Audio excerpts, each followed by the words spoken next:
Swider Man. He's getting all the attention now. Ooh, I like that. Swider Man. That might be Cole's new nickname. Swider basket and a foul. Paddy, Casey. Swider answered back. Swider from deep. Laces the three. Swider. And one. Count the bucket. Welcome back to episode 49. 49, Adam, of the Swider Show. That was my impersonation of Cole. He opens up the show every time, or every week like that. But, yeah, a little bit of a different delivery for you guys this week. Cole is very busy with media day and with training camp, so he couldn't make time for us, unfortunately. But, no, I mean, big week for the show, big week for Cole, obviously. We'll dive into everything, but it won't just be me solo on the show. I think all of you will be very pleased to hear that we have a budding superstar. I don't even know if he's budding anymore. He's been on the map for a while. His first appearance as co-host with me. I know he's done in the past with Cole, but Adam Lewis stepping in, second mic, usually on the third. Big time. We'll break down a lot of things, but I don't know, how's it going? It's a huge upgrade. I had some nerves this morning, but I think I'm settled in now. This is interesting because Cole hasn't missed an episode in, it feels like forever. We've been great about doing it every week. We did 45 shows in 52 weeks, but Cole's missed 3. But a Swider Show tradition is when Cole's not on, we try to get a reporter on and do some hard hitting questions and actually kind of dig into things that it's easier to ask without Cole Swider staring them down. So it'll be interesting to see what happens on this week's episode. I'm excited. For sure. That's what we're recording this Monday afternoon. It is Media Day, which we'll dive into. Swider has some content coming from that as well. But Wes Goldberg, Miami Heat, Locked On Heat podcast. He is a great follow on Twitter, actually, for all Heat fans that are tuning in. Which I think there may be a jump this week, Adam, with Media Day. I think a lot of Heat fans will Swider be a little bit more on the map. So if you guys are tuning in, you don't follow him, follow him. Like I said, he's potentially the interview this week. The reason we're doing this Monday afternoon, to give backstory into my life, is I am leaving for Denmark tomorrow for Copenhagen. So, wow. Yeah, big time trip, visiting my brother Quinn abroad. But that's why there's a lot of moving parts, a lot up in the air. But we made enough time for you guys. Adam will probably be on the mic for Wes, so that'll be his first interview. I don't know if I'll listen to that, Adam, because you're probably definitely going to be better than me. I'm going to get pissed off. So, but no, he's potentially on this interview, on this episode. We'll see, but hopefully he is. But thoughts there? Thoughts with your first interview coming up? Do you want any pointers, any advice? Yeah, I'm waiting on you to send me the Google Doc with all the questions. Of course, yeah. So I'll wait on that. It's funny, I have a spreadsheet that tracks how many downloads we get a week, and I update it after a week just to see what's working and what's not, kind of. And we always have these weird upticks with Tyler Kolick, when there's a big fan base. But I think it's also times of year, and I think this time of year is going to be a huge increase in just attention. The summer's a tough month, so we knew that. That's why we didn't book guests. We're it's not going to do well anyway. We'll just keep consistency. But now it's going to be good. I'm excited, and it gets exciting. Like you said, it's media day today, training camp this week. We'll have texts in the group chat with just small nuggets of information, which to a normal NBA player is really normal. Behind the scenes. For us, we're I can't tweet it out because I'll get sued. But that's crazy. It's just it'll be fun. Definitely be. Yeah, no, this is prime time. We've been saying you guys are probably sick of hearing us say that guests are on the horizon, but this is the time of the year where, first of all, there's more to talk about just because it's way better with sports as a whole. But especially as far as the show goes, there will be more content to be had. But the first step of that is NBA Media Day. Kind of wanted to recap some of the things we saw first around Swider and then basically across the league. The first thing I wanted to mention is Jimmy Butler's hair. I know that's making waves. The emo look. I don't know how I feel about that. I don't know if he's going with that on the court, but that just seems to be his bit now. Last year or 2 years ago, maybe he did giant dreadlocks and then had them for a week or two and then got rid of them. But I think his whole thing is media day, you take your team picture for the year, and he just wants to look back and look as goofy as possible. But Swider's newest teammates now, I mean, we used to talk about LeBron and AD, now it's kind of crazy SJ, but I don't know if I'm loving that look from Swider's best player coming out of the gate. If you think about the humor behind it, it's two things. It's, what picture can be on ESPN and FanDuel and all the sports betting apps year 2K, round. of course. Yeah. 2K, of course, to make it look stupid and to remind people, oh, this guy's goofy. And two, it's to get people talking in general, right? Like everyone posted that on SportsCenter, ESPN. It was on First Take this morning. Like I was turning it on. Like it's like it should get. He is attention, good. He is good at staying in the news. You got to give him that. Yeah, no, I agree. It's think just funny media routes day, to take. like it's a promotion day, right? But like you're not promoting. Like I think we talked about this before. Jimmy Butler is like a winning personality, and I'm so glad Cole's not here, so he can't refute this. But like, that's not my favorite. I'm not confident in his jump shot after that today. Like it doesn't make me more excited for the season. I think it's kind of corny, if I'm being honest, as a newly indoctrinated Heat fan. But whatever. Yeah, well, that's just stuff you gotta get used to. Maybe like the guys that are listening, maybe Wes loves that stuff. I can't imagine he does, but like, I don't know. That's just kind of his jam, I guess. But as far as Swider things, I know we were talking about it before the show started, but him and Duncan Robinson seem to be striking up a relationship. They did know each other for backstory, just with both being from New England. Duncan, former podcaster, I think, right? I don't know if he still does it, but yeah, the Long Shot Pod. That was a very good show with Davis Reed too, as a fellow NESCAC guy, like my older brother Bobby. But Duncan played, like growing up, they played together, and through that, I think a lot of the influence that Cole's talked about of why he's gone to the Heat is because of Duncan, not just play style, but like the personality and everything. So it's kind of cool seeing him. Like actually take him under his wing. They're shooting this morning before media day. If you do a Swider search on Twitter, you'll see that pretty quickly. But that's basically we're waiting for more nuggets now, like Adam said in the group chat, and basically just on Twitter of Swider things, because this is the most media attention our boy might get for a little while, if we're being honest. But it's just I don't know, exciting stuff. I want to see if there's any like weird questions that are asked. I think that's always the most fun part about media day. To me, it's always the Instagram post. There's always a flurry of them. I don't think NBA players have the best social media management. So, like, you have 250 NBA players all posting their new jerseys with the white background, and they're like game time or year 7. And it's like, all right, well, we've seen this from 15 other people today, but, I think that's what we're going to see tonight. Well, that's kind of the move. That's like how you get out there. Like, that was some good NFL chat. Oh, are you not posting that pic? I feel like you're definitely firing that pic off. Well, you know me, I'll have the calendar set for the next 2 months on different posts throughout the week. Well, of course, yeah, but like, how do we make it different? That's a good point. That the pictures come out, and Cole, especially new players on their teams, are going to want to show themselves in those jerseys. But at the end of the day, to me, like for someone like Cole, like everyone's going to go like LeBron's picture. Everyone's going to go like Jimmy Butler's picture with the hair. So if I was managing Cole's social media, which could be an idea, maybe next week. I don't know. Oh, make the pitch. Oh, 100%. You wait a week for it. That's the pitch? I would wait till there's nothing going on. And then if there's any mention of Cole in something, then post that. Like if he's getting an influx of 500 new Instagram followers, then you post that. It becomes 1,000, 2,000. But that might be today though, because it's media day. Are you saying you wait till you ball out like in a preseason game or some shit? Preseason game number 1, didn't he have like the 10 off the bench? He took the post game interview. Like that's what I'm waiting for if I'm on that move. But or you could post today. It just depends. Yeah, or you could do both. I don't hate that. No. But the one thing I will agree with you on is the oversaturation of captions. I feel like captions could be way better. There's a lot of like new threads, or like you said, year 7 emoji. It's like, all right, maybe a little something different. Although I'm not a guy that would like throw up a real clever caption, but I don't know. I feel like every single caption's the same, or it's like something about everyone. For sure. Yeah, the signs are real loud, but it's something like about like proving the haters wrong, and it's like, I don't know if everyone in the league has haters, you know what I mean?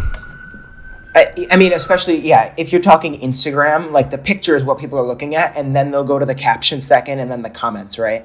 So you could do something funny. You could do a couple hashtags, a couple emojis, but you can't do both. And I think everyone does, never take a break, hashtag domination, and then like a basketball trophy emoji. It's like everyone does that, but that's what everyone's going to post today. And that's why you need to reach out to swidershow@gmail.com for some social media help.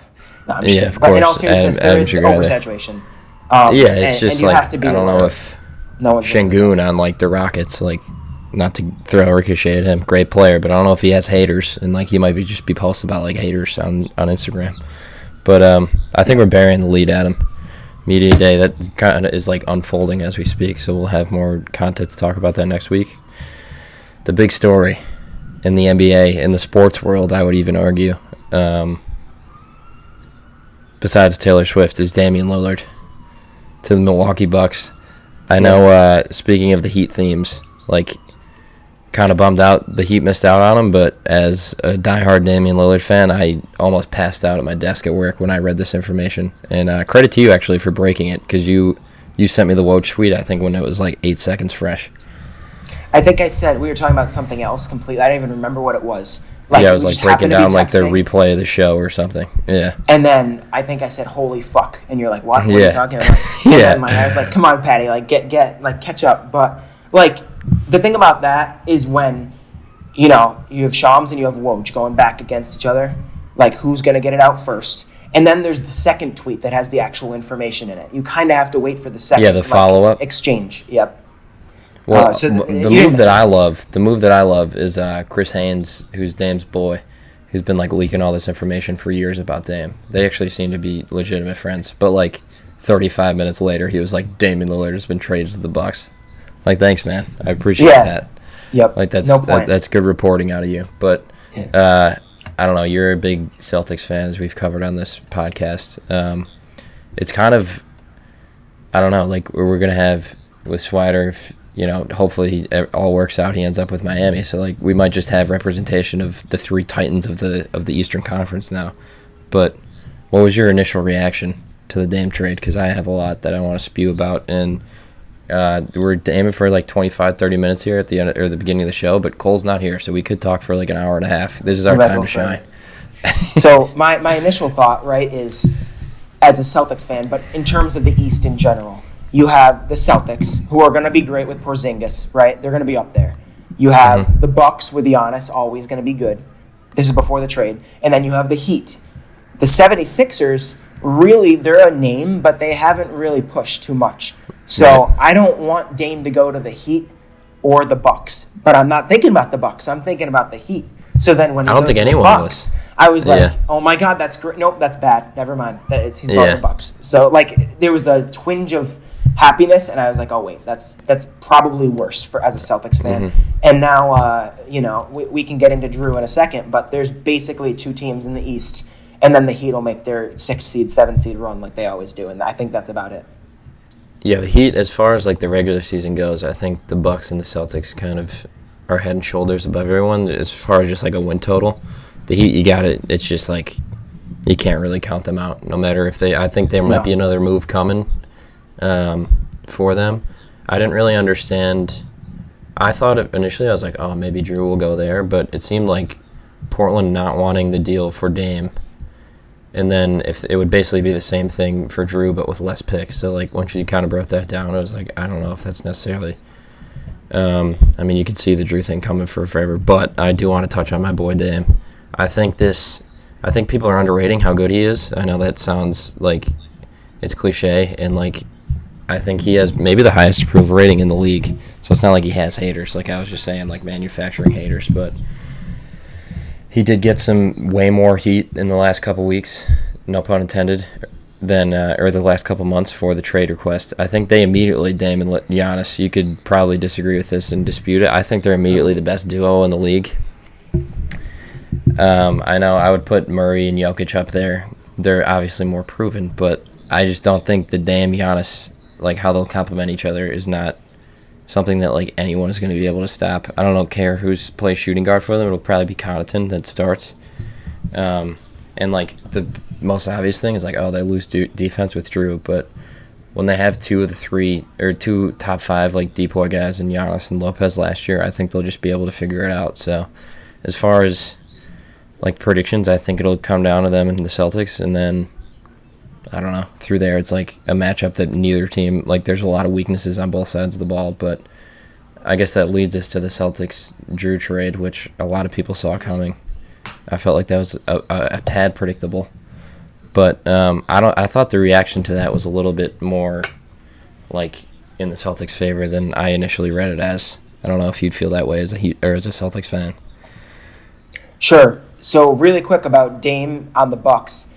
It's interesting to me that people are saying like for instance, I saw a tweet that they're the leader before the Drew trade. They're the leader in odds to win betting the odds. championship. Yeah.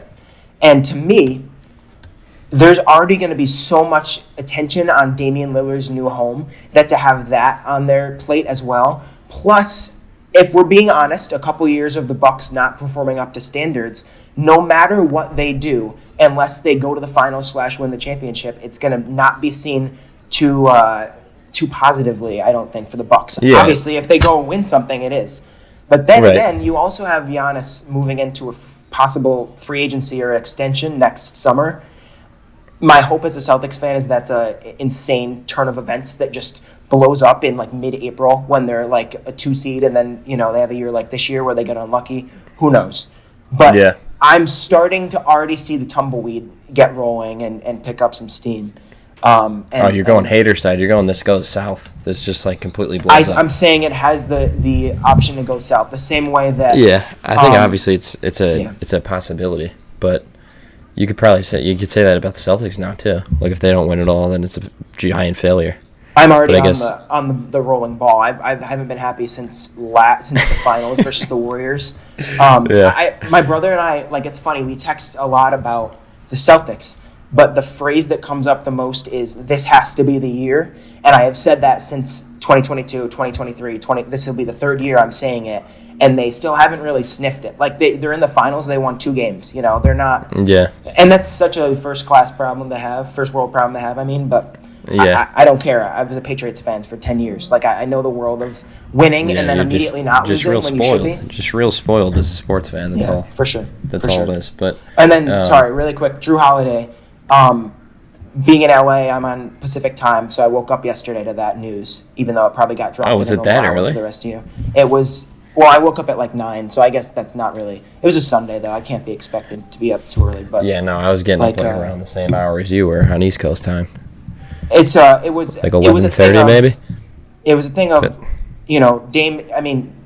Drew is gonna go to the Celtics. Brad Stevens is gonna go get him, and I did think that. Like I'll give myself credit for thinking that the Heat weren't gonna get him, just because it seemed like the Blazers cut them off. Mm-hmm. But Brad Stevens, he goes and gets the guys. I don't know if they're the right guys. He's, 33, 34 now? Like, he's 33, yeah. Fantastic defender, but, so was Marcus Smart. So, is it the right guys? We'll have to wait and see. Yeah. But you have to give Brad Stevens for going out and making moves, whether or not they're the right ones or the wrong ones this summer, which I don't know if you can say right now in Miami is the case. Yeah, it'll be interesting to see, what lineups they go with. I don't know if him and Derek White can necessarily play together. So it just adds this element to their team that they definitely didn't have. But the other thing is the biggest weakness for the Celtics against the Bucks before this trade is I guess you lost in the. Well, I guess Derek White's a good defender, but when you get rid of Smart, it's if you match up with Milwaukee, who's checking Dame, you'd probably throw Derek White on him. But I don't know if you want him doing that for 40 minutes in a night. No. Now it's vice versa. The Bucks, I don't know. What guard they would have, or even wing to guard Jaylen Brown says Tatum. So now it's I don't know, they kind of loaded up on guards now at the sacrifice of losing a big in Robert Williams. So now it's I don't know who they have to guard Giannis. I guess you want to say Al Horford. I don't know if I love that strategy. No. And then the other way, it's he's getting the Bucks. The Bucks perimeter defense is going to be a big question mark. So it's contrasting styles, and as a Lillard fan, like the biggest nightmares I've ever had, and why I love Drew Holiday forever is he just like completely locked up Dame in 2018, like I've never seen before, and they swept him. So hopefully that doesn't happen again if they match up in the playoffs. But I don't know. As far as like just matchup wise, it makes the East like loaded and very interesting to see like how it all unfolds. I agree, and I think that you can, barring injuries, you can almost guarantee those two teams get to the second round. You know, if they line up playing each other in the second round or the conference final, they're gonna meet. Mm-hmm. You know, if Jaylen Brown gets hurt, if Giannis gets hurt, if it's kind any of of these a given. guys, Like if what, of course. Mm-hmm. But I don't know if, other than like those years when the Cavs and the Warriors went to the finals, I don't know if there's ever been more of a, I don't want to say guaranteed, but guaranteed that you're going to have a couple guys in the final four, the final six, the final eight. You know, other than this year, for sure. The other thing, though, like on vice versa, like the Cavs Warriors years got almost pretty boring because it's just like, all right, you know exactly what's going to happen every single year. Yeah, I'm sure a lot of fans agree with that. That was not a hot take, but there's also a lot of parity still. Like especially the West, I think there's 12 teams that are like actually legitimately really good. Like OKC might be the 1 seed. They could be the 8 seed. It's like there's a lot of volatility to it. So I don't know if you had anything else from Media Day from NBA Talk, or if you want to get into your guy. Just one, yeah, sure. Kelsey. Really quick, I made a note to say this week, just because things are going to be happening in the next 14 days. As friends of Cole, and I'm sure many of the listeners of the show either know him personally or like are rooting for him specifically. That's why you'd be watching this show. It's going to be, honestly, a tough time. Like, it's going to be, roster building is such a, like, last-minute thing that you don't know when the tweet's going to come out. Yeah, Cole might find out a couple days before if he's making this, missing that, going down, going up. So you have to just remember that there's, there's 15 spots, and I think there's 12 rostered right now. Like you said, there's going to be another move. There's a few three-ways now. It's just going to be a marathon, you know. And if things don't work out in the next 14 days, you know, it might be 2 months, or it could be this week. Who knows? So it's nerve-wracking, but that's the game. That's the trade-off that they do to be able to play basketball at such a high level and be that talented. You know, you're ready for anything. And I know Cole is. I'm just saying for us who are suffering like 2% of what they are, like, it's going to be interesting to see what comes out this week, for sure. No, I mean, that's like the exciting part about this time of the year, but it's also the nerve-wracking one, like you're saying. This is not coming from a place of like any conversations we've had with Cole. It's kind of just up to how he's evaluated. So, that's a good point, because I've been asked that a lot. Like, what is the Exhibit 10? What does it mean, like, moving forward? Mm-hmm. It's basically like from the conversations he's had, it seems like they really like him to this point. It's just a matter of him continuing to play well, which obviously it goes without saying. We have the confidence that he'll do that, but it is like the reality of the situation is like another team could potentially come in and like scoop him up, which absolutely, if it's a better situation, we're obviously all for that. We can change colors pretty quickly, but it's also like, it's just wild to have a friend who goes through it, and like we're kind of riding his coattail the whole time. But for sure, I have full confidence that he'll be with the Heat throughout. But that is a good point. It kind of could change, and like it gives you more sympathy to the other end of things, because on Media Day, all you see is like I was scrolling Instagram and I saw a picture of, like, the Suns' big three, and like I don't know, the Knicks with the Nova guys, and then like DeAndre Ayton, Damian Lillard on the Bucks, like all these new look teams, and those are the established guys. But on the other end of it, I don't know, it's even more entertaining or more interesting to follow the guys that are like kind of scrapping to make their a name for themselves. But then there's also guys who've done that, and it's a fucking sweet story when like Cole is shooting around with Duncan Robinson, and he was in that position one time. So he's like talking to Cole, he's like, I've done this before and it can happen. So just keep chipping away, doing what you're doing. But that is a good thing to address, because I'm glad you mentioned like conversations we've had with Cole, because one, we're not going to hear everything, and two, when we get into it, like I specifically remember we were out in Vegas and we just sat down and talked in that hotel for like 45 minutes, and we heard everything that was going on, and like those conversations are great to have, but at the same time, like it's the same as with you and me. You don't know if someone likes you or you fit into their plan somewhere until it happens, until that decision is made. Right. So like as much as Cole's like as hard as he works and as much as he thinks he knows, it's gonna be exciting for him to finally get that chance once he does, because like for sure the injury last year and everything, like he worked so hard, and just to have like a slight disappointment, all the way up, it's just it's gonna be fun, and we're ready for it for 100%. Yeah, absolutely. The other thing is like he actually genuinely behind closed doors fucking loves Miami, like in a way that 100% is like very genuine. You can tell in talking to him that he loves like everything about the organization. So he's like, I mean, it's another obvious. I keep just saying obvious takes right now, Adam, but there's really no other way to put it. Like he is hoping and very confident that he'll stay there. And I think if he were to have it his way, he would stay there and it all works out, and then he works his way up. So I think that's important too. Like in a spot where you could go anywhere, you have to remember that he picked Miami from a lots of offers. Right, yeah. So if that doesn't work out, it doesn't work out. But if it does, that's a business decision and a personal opinion decision, like in terms of just flat out liking where you work. And I think that is what's going to be so rewarding if it works out. And if it doesn't, that's the business. So it's a mix of things for sure. Yeah, that's like the Barry Jackson tweet. He had over 12 offers. Yep. Which... Oh, he was taking calls when I was at the game in Syracuse I was at with him. He was taking calls. It was really funny. Yeah, that's like the cool part about it too. But yeah, obviously we'll be like providing updates throughout, but that is good because it's again something that we kind of talk about. It's just like if he's on the Zoom and we're talking about that, it's just like awkward. All right, yeah, that was a good little NBA recap there, Adam. I think you had some great takes. That was a 10 out of 10 first performance. I actually thought you kind of worked me like a speed bag there. So we'll move on to NFL, which is my expertise. I've been called by my brothers Mr. Takes on the NFL. I do have some takes for this week, but I don't know where you want to start. I know you mentioned a big-time stat of the week, the return of our favorite segment. This is the news that's sweeping the football nation, so I think before we get to Wes, potentially, we got to cover this topic because I don't know. Did we talk about it last week? No, it wasn't even a thing. I don't even think we mentioned it. I want to start by saying that I have Taylor Swift's original albums on CD. So I was a fan. I was, and I still am, of her music. The PR disaster class that is taking over the NFL. See, is so. Are you one of the guys that gets annoyed and doesn't agree with it? Because I'm like on the total opposite. I kind of love it. I'm a communications. I'll have a degree in communications in 8 months. I think it's a genius move. We're going degrees. Yeah. You think it's a genius move? Okay. I hate it.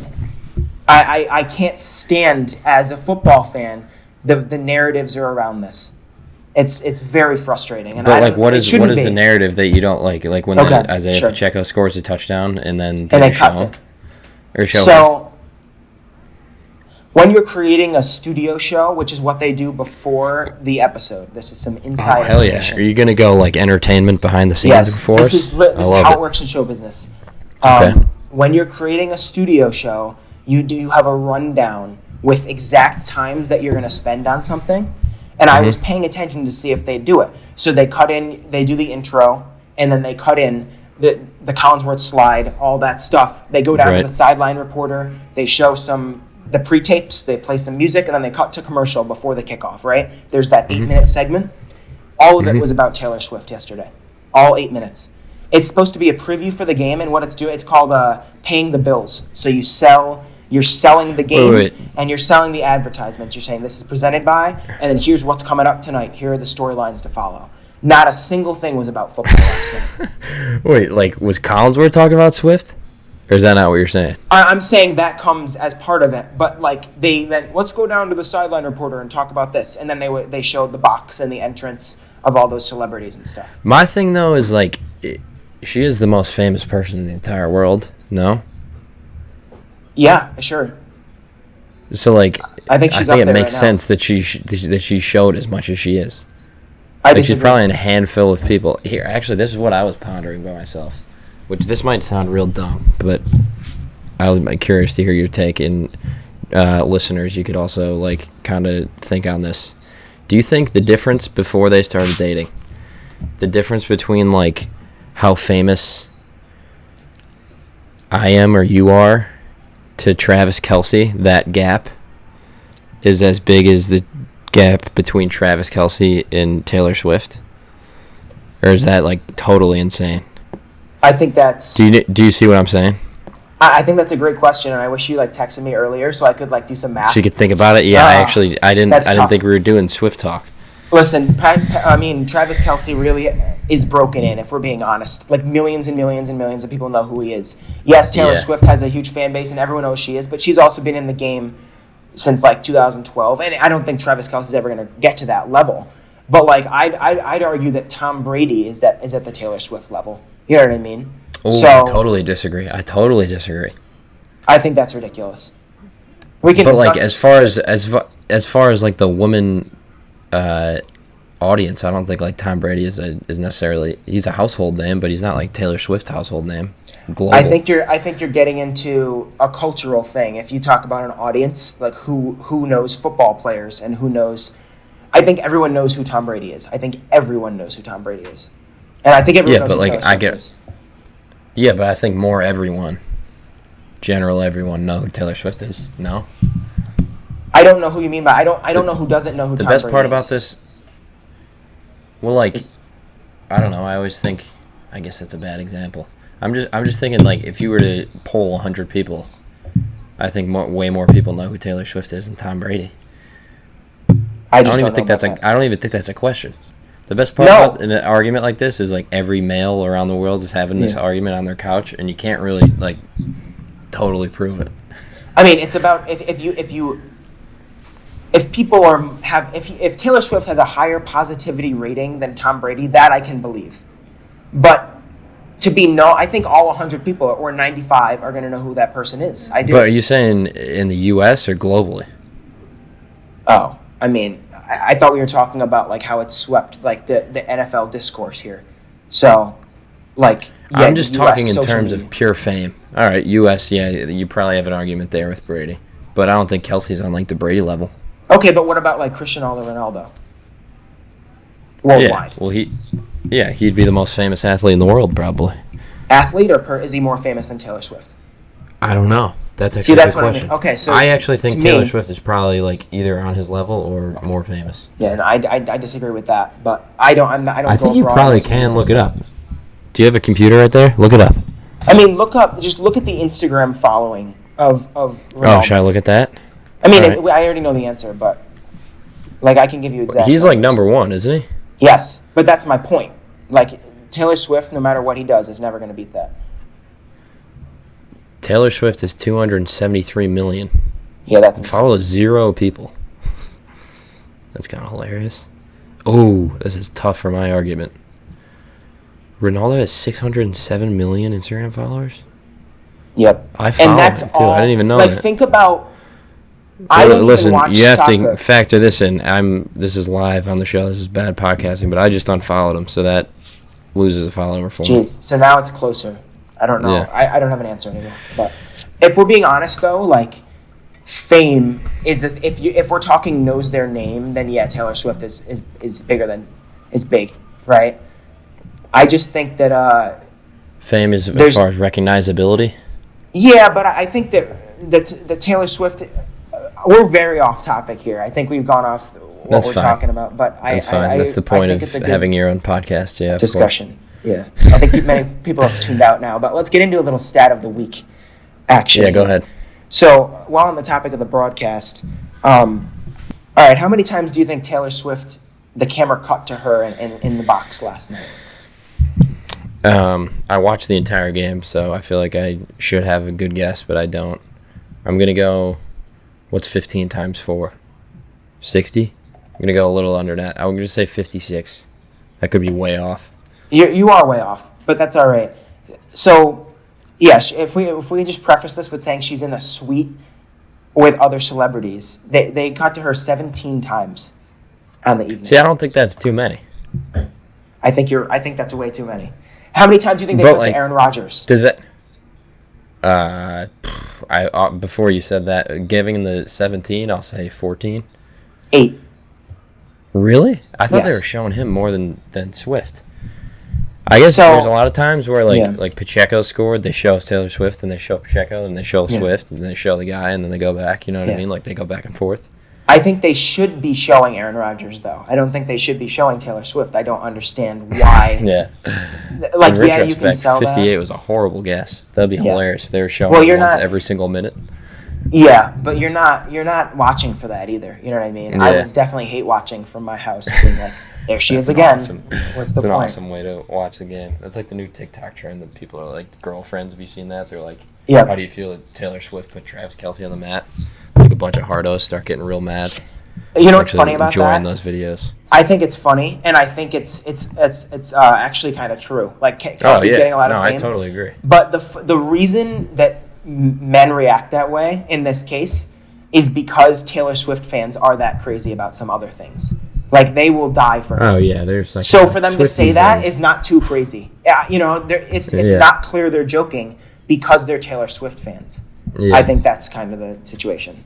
No, but I you totally know, agree. I also think they monitor every single piece of content that there is about Taylor Swift. Like we might get a couple Swiftie fan pages like replying to our takes here. should we post a clip and just like that'll be Yeah, our like- then people on TikTok will be asking like they put the Swider Show on the map. Taylor Swift put the Swider Show on the map. I don't know. Yeah. that. I think we'll probably reach anyone we want because her PR staff does a great job of like there's fan pages of Taylor Swift. I think so. Yeah. That It's, could it's like an be a interesting TikTok thing. sound. I've actually sure. thought of that as a segment idea of just trying to say things that become a TikTok sound because I think that's how you Or like how you go break viral. through. Yeah, Yeah, exactly. that's funny. But That'd be interesting. We should do that. yeah, I think that was some good NFL chat NFL, yeah. talking about Taylor Swift for 15 minutes. But Ugh, Adam, thank you very much for coming out of the bullpen for of course. filling in perfectly as my co-host today. I don't even view it as a co-host thing. I think it was just like a team effort. I think you were as much the host as I was. I think So- it needed to be done, and Cole's getting a nice break. And I Yep. assure you, he's not skipping this. Like, he's locked in. So he was at the gym at Yeah. 8 o'clock this morning. He's got a busy day. He's going to be locked in for a long time. But, like, if there was a time for him to take a little break, it would be now. So we're glad he Yeah. made that decision a week ago, you know? So I think Right. that's smart, and I think that's And then we'll shows the mindset that he's in, for sure. we'll hit the ground running next week. Cole will be back. We'll obviously put our normal guest announcement up. Have you guys guess who it is? Probably see who. Oh, it might be Pat Riley. It might be Jimmy Butler. It might be Jimmy Boeheim again. We'll see. So We'll see what happens. make sure you have an eye out for that. Download the episode like we say every single week. Hopefully Wes can join us, can join Adam or me potentially later tonight. Kind of break down some Heat hoops, do a full NBA preview. But as far as I'm concerned, that's everything I had. Adam, you have any other sign-offs for the fans before you go maybe conduct your first interview? Yeah, just we've had a little bit of a slow summer guest wise, and that's on purpose. And we appreciate everyone sticking with us through. But we've got a list of dates coming out, and there's some cool names down the list a little bit. Some annual traditions we'll be going with. Some seasons starting up. We'll want to hear from the people behind those teams. So don't you worry. We've got some great stuff coming up, and it's going to be worth it waiting this long. Absolutely great plug. But we'll kick it over to Wes, and I'll see you guys next week after I'm gone global. All right, we're here with Wes Goldberg. He is the host of the Locked On Heat podcast. Cole was on that podcast a couple weeks ago, so we thought, as is Swider Show tradition, to get on a reporter or someone that's down in Miami to try to talk and hear about how training camp is going. Wes, what's going on? A lot, I guess, right? We got some basketball about to get played here. Enough with the trade rumors and all the noise of the offseason. We get to actually watch some hoop here, so really excited for that. Awesome. Yeah, we're definitely excited. I'm actually out in LA right now.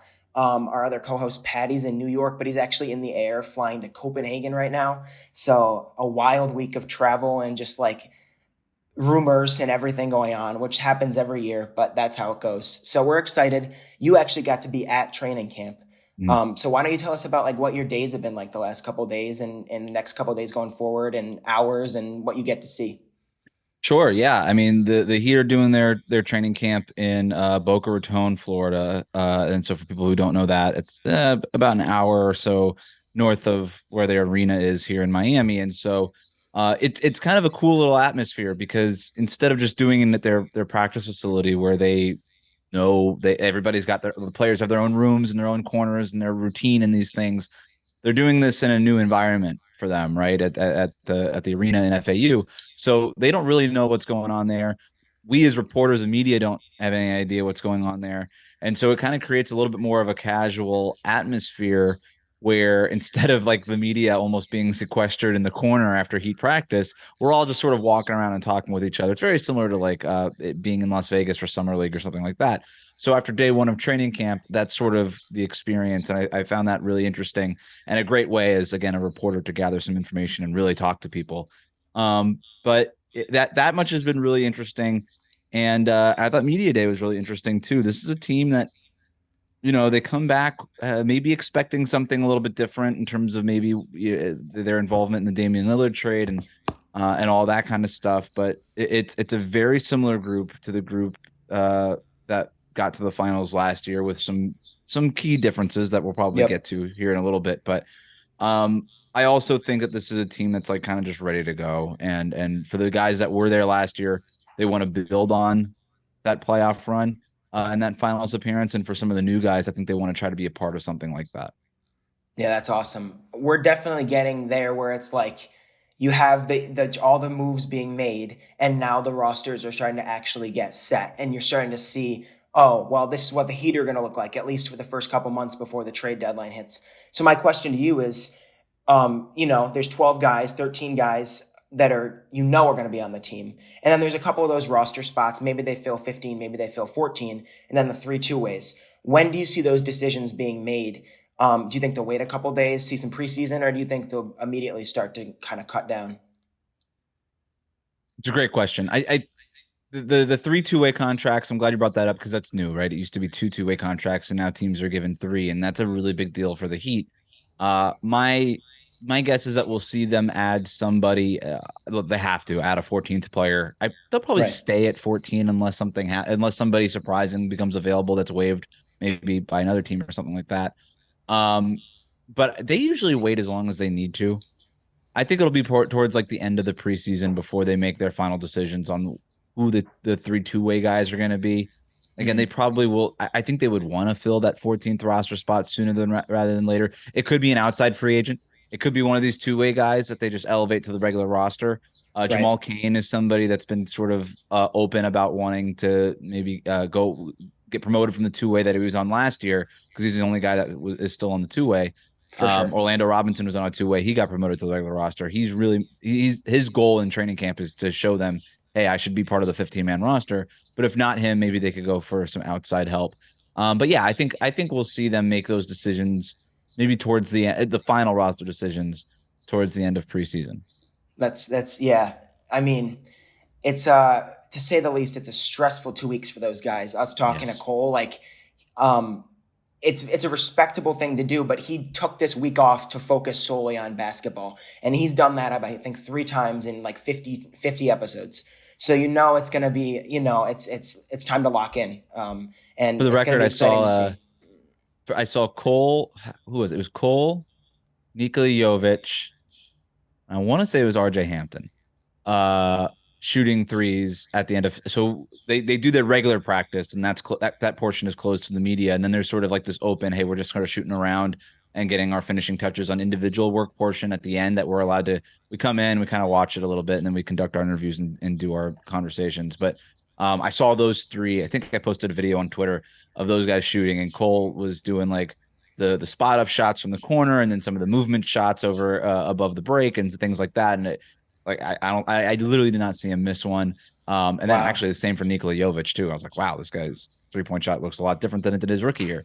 And then I'm not just saying this because I'm on the pod. Well, I am actually just saying this on the pod, but I'm not making it up. Cole Swider was the last one on the court. And this is the Cole Swider podcast, so I thought I would at least mention that. He was the last one on the court, still getting his work in. So that's some inside information. We'll definitely make that clear to everyone. I didn't tell him to say that. Wes actually said that's right. But that's really awesome that you were down, that you get to go to training camp and witness this stuff. For me, I've seen Cole do workouts in both Vegas and Syracuse when we dropped in this summer. And after watching so much college basketball in person, there's the biggest gap that you could never understand until you see these guys play in person. People will go out there and make 43 pointers in a row, and it won't, no one will look twice. You know what I mean? It's ridiculous. Right. So I always think it's a good thing to mention, like that. People don't realize the skill gap that there is between the two. If it's cool with you, I want to go back to the offseason a little bit. And I guess it's basically done now, but it was up until this weekend. So some crazy moves. But we saw this weird thing, especially with the Heat, where they almost got blacklisted from getting these big guys that were going around towards the end there. Obviously, Damian Lillard, all summer, people thought he was going to Miami. He ended up going to Milwaukee. And then at least there were some reports that Drew Holiday might be on his way to Milwaukee. To Miami. And obviously that didn't happen. He went to Boston. So how did you ever think that there was going to be this blacklist versus where they would just go, Pat Riley would go get whoever he wants? Or do you think that they can make do without them kind of, and they have a secondary plan? Blacklist is an interesting word, and I hadn't heard that term when we're talking about Damian Lillard yet, but I don't know that I would be. I don't know that I would go that far. I do think that the Damian Lillard stuff was very much driven by emotion. The fact that the Blazers didn't even bother calling the Heat after they had gotten that offer from Milwaukee, just say, "Hey, can you do better than this?" It's surprising, and it is a little bit out of character in terms of how GMs go about doing business in the NBA. That leads me to believe that there was a level of emotion kind of in play in this, regardless of what you think about what it is that the Blazers ultimately got back. Maybe you thought they won the trade. Maybe you thought they lost the trade. That's not really the point that I'm trying to make. In terms of the Drew Holiday thing, Boston gave up 2 first-round picks. I don't know that Miami was willing to give up 2 first-round picks because that would have been all of their first-round picks that they could trade right now. And so as great of a player as Drew Holiday is, I don't know that they did that. I had heard that the Clippers were willing to give up 1 first-round pick, and they were interested in Drew Holiday, but they weren't willing to go so far as Boston and give up those 2 first-round picks. And the Blazers are obviously they're looking for picks. That's what they want out of this stuff. So I don't know. There's Brian Windhorst and Zach Lowe both reported that the Heat talked with the Blazers about Drew Holiday. They obviously did not talk since July about Damian Lillard, but that did not stop the Heat's front office from reaching out about Drew. But we don't know what that offer looked like. I'm not going to speculate what that offer looked like, but I would imagine that it probably didn't include the 2 first-round picks that Boston was willing to include. That's an educated guess, but that would be probably the reason why Drew Holiday is playing for the Celtics and not for the Miami Heat. But my big read on all of this is that the Heat want to upgrade that point guard spot, right? Like you look at all the guys that they've been looking at, it's Damian Lillard, it's Drew Holiday. Like they have a type of player that they've been chasing. You can even go back to Donovan Mitchell last summer. They have a type of player that they've been chasing, and they have yet to go get that to get that player. But they obviously think that that's a need and an area they'd like to upgrade on the roster. Okay, yeah. I mean, the only reason I said blacklist was that I've seen the Heat for 7 to 10 years here just go get big names often, But the other side of it is that the Heat have taken these guys that you've never heard of and made them stars. So that's Duncan Robinson, Max Strus, Gabe Vincent, all getting ridiculous amounts of money for being great at like a very specific skill set that then brings them to the finals or bring them to the Eastern Conference Championship. And we've got a couple guys. I mean, Cole comes to mind, but there's some others even on this on these E10s that could fill that spot. So do you think that there's room for that on this roster or on a two-way spot for like a very specific kind of player, right? And then also you've been at training camp. Who looks good right now? You don't have to be biased or anything. Say whatever you see or don't, whatever you decide. No, for sure. So first of all, I think what the Heat are going through, you mentioned all the names, right? Like Max Strus, Gabe Vincent, they're not here anymore. They left. Duncan Robinson obviously is still on the roster. But the Heat right now are going through sort of a process of replenishing their farm system. In other words, to use the baseball terminology of this, right? People think that like Duncan Robinson came out of nowhere, or even like a Gabe Vincent just like overnight, just like showed up on the roster and then was starting in the NBA Finals. Like Gabe was with the team for 3 years, man. Like that was like, I know you know this, but it's just like Absolutely. It Yep. was I feel like like it's a process, right? Like Duncan Robinson had been with the team for a couple of years before he burst on the scene. Max Strus, same thing. Like Orlando Robinson, who I think is going to kind of be that next guy, has been with the team now. Well, it was been 1 year, but put in a lot of work, right? And I think you're going to see some big things from him in terms of maybe getting some of those minutes behind Bam at center. So but they don't really have those next guys in the pipeline, right? Like there's not like there's no Gabe just like, oh, you've been here for 3 years. It's kind of your time. Like they don't really have that guy or those guys at this point. And so they're kind of going through a little bit of a replenishment here. That's why somebody like Cole Swider, Drew Peterson, who went undrafted out of USC, like the Heat have a type. The Duncan Robinsons, the Max Strus is like the big white 3-point shooters. Go get them. Like that's their type. So those guys make sense. Even somebody like Justin Champagnie. Yep. We saw them do something similar with Derek Jones Jr. a few years ago. Long, super athletic, toolsy, kind of rangy guy. Not really sure what he does well, but we know he's like an NBA athlete. And they just went and grabbed him. And then next thing you knew, Derek Jones Jr. was like the head of the snake of their zone, right? And you're like, okay, I guess this is what he can do. And it was something we never seen from him at any level of basketball in Derek Jones Jr.'s entire career. Who knows what the future holds for somebody like Justin Champagnie, but the Heat have another type like that. Something similar to Caleb Martin, NBA athlete, not really sure what he does well. We found it. We developed that 3-point shot and things like that. So that's another guy I'm looking at. And then you look at a guy like Alondes Williams, 6'4", score first kind of guard, scored I think like 20 points per game in the G League or something like that. On good percentages, decent summer league showings. But he's a score first guard.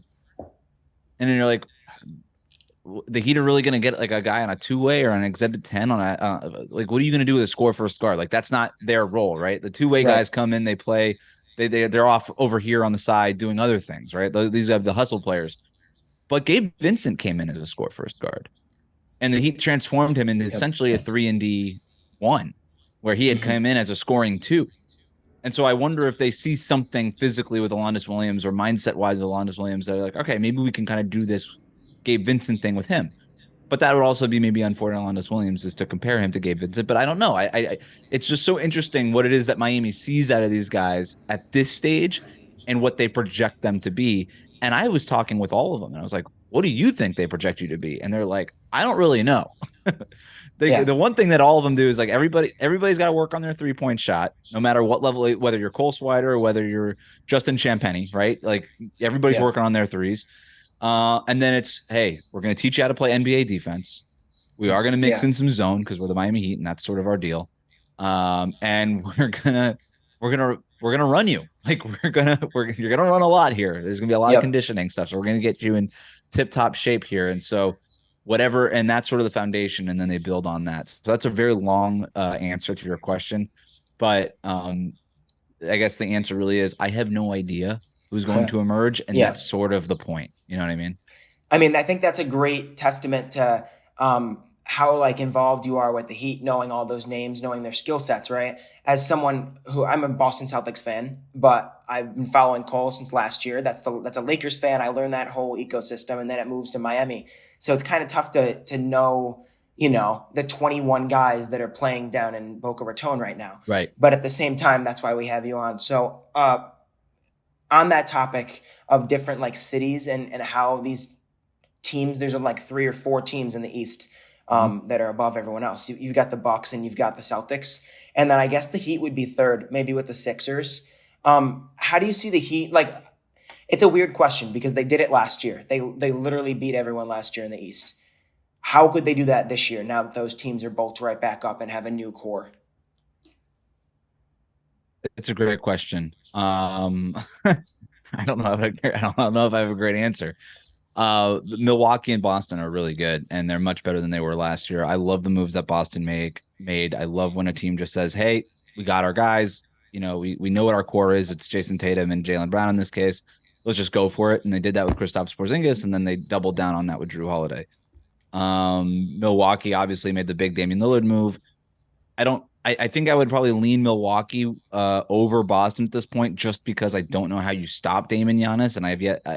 we we have yet to see them, but I got to see a solution to that problem before I start putting anybody over them, at least in the Eastern Conference. But the thing with Boston and Milwaukee, and again, let me be clear, I think they're the top 2 tier in the East by themselves, and I think it's pretty far apart from them and everybody else. But I think Boston has 6 NBA guys now that you trust, right? And Milwaukee's pretty shallow, and defensively, you obviously have some questions when you swap Drew, who's an all NBA defender, for Damian Lillard, who, to be kind, is not.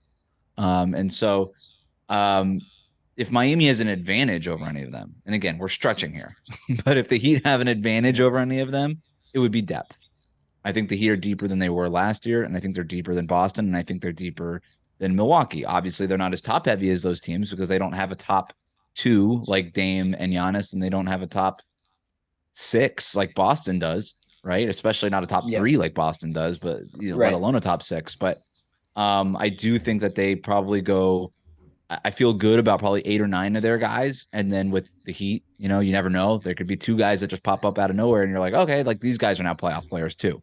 So they could be as deep as like 11 or 12 deep by the time the playoffs roll around. And so, depth doesn't really matter in the playoffs. At the end of the day, you just need like 6 or 7 guys. We saw that with the Denver Nuggets last year. They basically had 6 guys, 7 guys, maybe 6.5, depending on what you feel about Jeff Green, who they really trusted in the NBA Finals. But I guess that would be the advantage for Miami in the regular season is, hey, we're riding the highs of last year's surprising NBA Finals run. We're really deep. We're really amped up with the emergence of Nikola Jovic, and Tyler Hero took a step. I'm doing hypotheticals now, but Sure. like, hey, we're doing that run. We're really deep. A lot of guys who can eat up some innings for us. And instead of being the 8th seed in the playoffs, we actually surprised everybody, and we got like a top 3 seed in the East. And now we're playing some series on our home court, and maybe they get lucky with how the bracket breaks. That's my path. I don't know. As you could tell probably by this, I'm not super optimistic about their chances of beating Milwaukee or Boston. But then again, maybe the other part of the path is maybe the Heat aren't done, and maybe there's a move to be made that gets them to that level. Who knows? And it goes without saying, actually, Paddy said yesterday, it goes without saying, like, injuries can hurt things. And then again, we're also, what are we, 7-8 months out from April now. So anything can happen. Trade deadline always happens. Someone asks out, we'll see what happens. But this has been fantastic to get your take on things since you're down there and you have, great insights on Miami and the Miami Heat.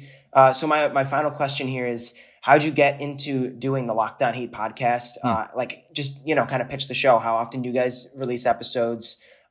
Because we're not specifically Miami Heat, and I can tell just from talking to you that you have everything down. Like you've got the whole ecosystem, in your head. So I want to hear about your podcast.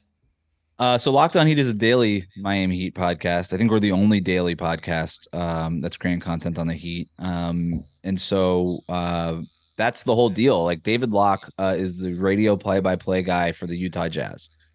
And I think he started like the first daily podcast on like a specific team or like one of them, like years back with the Utah Jazz, obviously, and about the Utah Jazz. And it got really successful. Like Utah Jazz fans ate it up. They're like, great, every day I get to listen to a podcast about my favorite thing, the Utah Jazz. That's awesome. So he had the idea, like, well, why not to do that for every NBA team? And while I'm at it, I'm going to do it for every NFL team and every Major League Baseball team and college sports and all these things. So he reached out to me. This is 2016 now. Oh, wow. My co-host, my co-host right now, David Ramil on Locked On Heat, and I had a podcast back then. We were just kind of doing it for fun, and it we picked up a following just sort of organically, and he reached out to us just out of the blue and was like, hey, do you want to do this? And we were doing like most podcasts, like, twice a week-ish.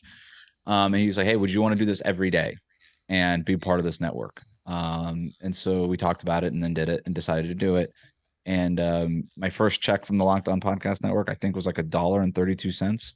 Like there was like no advertising in place, like very little plan. Yep. It was very Wild West. Like I feel that. Yeah. So but 6 years later, like the Locked On Podcast Network is doing really well.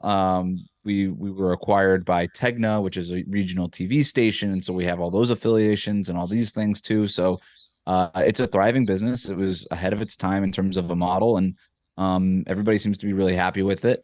And so that's basically how I got into it. And I've been covering the NBA now for almost 10 years. Wow. Actually, I had not really thought about that in quite a while. Almost 10 years. I used to cover the Golden State Warriors out in San Francisco Bay Area. Gotcha. Before that, I was blogging about the Miami Heat and the NBA. Got the Warriors gig. Did that for a couple of years for the San Jose Mercury News / Bay Area News Group out there as a traveling beat writer. And then pandemic, et cetera, moved back home to Miami to cover the Miami Heat. So that's how we got here awesome. now. Wow. Well, if any Swider Show listeners out there are into daily Miami Heat fix, that's the only spot to go apparently. So you got to head on over to the Locked On Heat podcast, listen to Cole's episode, and then catch up on training camp from Boca Raton. We talked to Cole twice. We talked to him at Media Day too. So we had him on for I don't know 7 or 8 minutes or so. I haven't even heard that one. I'll listen after this. That's awesome. Yeah. But like I said, busy time. We're trying to stay on top of things here. Cole wasn't able to be on this week, and we tried to get some insight. And I'm so happy you were able to come on. I think we booked this like 24 hours ago, so it's been great. I really appreciate you coming on. My pleasure, Adam. I'm reckless, I'm dumb, according to you, but you don't know shit, huh? You don't know how I move. I'm rolling, I'm smoking and do. I ain't telling lies, baby, you know that I'm the truth.